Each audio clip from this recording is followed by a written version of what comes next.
Bible ప్రకారం నీతిమంతుడు లేడు, ఒక్కడునూ లేడు. అందరూ పాపము చేసి దేవుడు అనుగ్రహించే మహిమను పొందలేకపోయారు. పాపం కారణంగా మనం దేవుని నుండి దూరమయ్యాము. పాపం ఆత్మీయ మరణానికి దారితీసింది. మన స్వంత ప్రయత్నాలతో, మంచి పనులతో దేవుని దగ్గరకు తిరిగి రావడం అసాధ్యం.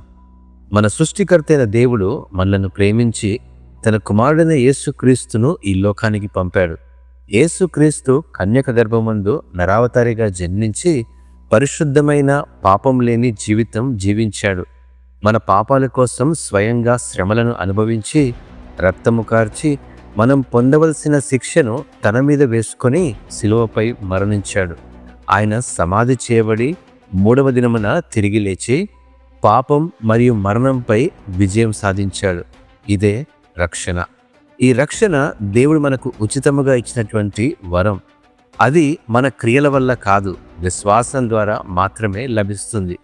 అందువలన మనం పాపులమని ఒప్పుకొని పశ్చాత్తాపడాలి, దేవుని నుండి క్షమాపణ పొందుకోవాలి. యేసుక్రీస్తు మన కోసం మరణించి సమాధి చేయబడి మృతుల్లో నుండి లేచాడని మన హృదయంలో విశ్వసించాలి.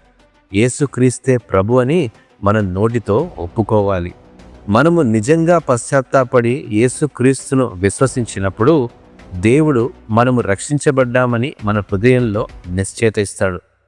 యేసుక్రీస్తులో ఉన్నవారికి ఇక ఎటువంటి శిక్ష లేదు. రక్షించబడిన మనం బాప్తిసం పొందుకొని నూతన జీవితం జీవించాలి. బాప్తిసం ద్వారా మన పాత జీవితం సమాధి చేయబడిందని, క్రీస్తులో కొత్త జీవితం ప్రారంభమైందని ప్రజల ముందు సాక్ష్యమిస్తాము. పరిశుద్ధాత్మ మనలో నివసించి దేవునికి ఇష్టమైన జీవితం గడపడానికి మనకు సహాయం చేస్తాడు. సాక్ష్యం కలిగిన మనం దేవుని కుటుంబమైన సంఘములో చేర్చబడి దేవుని వాక్యాన్ని నేర్చుకొని ప్రార్థనలో, ఆరాధనలో ఎదుగుతూ ఒకరినొకరు ప్రోత్సహిస్తూ క్రీస్తు కొరకు జీవించాలి. ఒకనాడు మనం మరణించి పరలోకానికి వెళ్తాం, లేదా యేసుక్రీస్తు మరలా వస్తాడు, మనం పరలోకానికి ఎత్తబడతాము.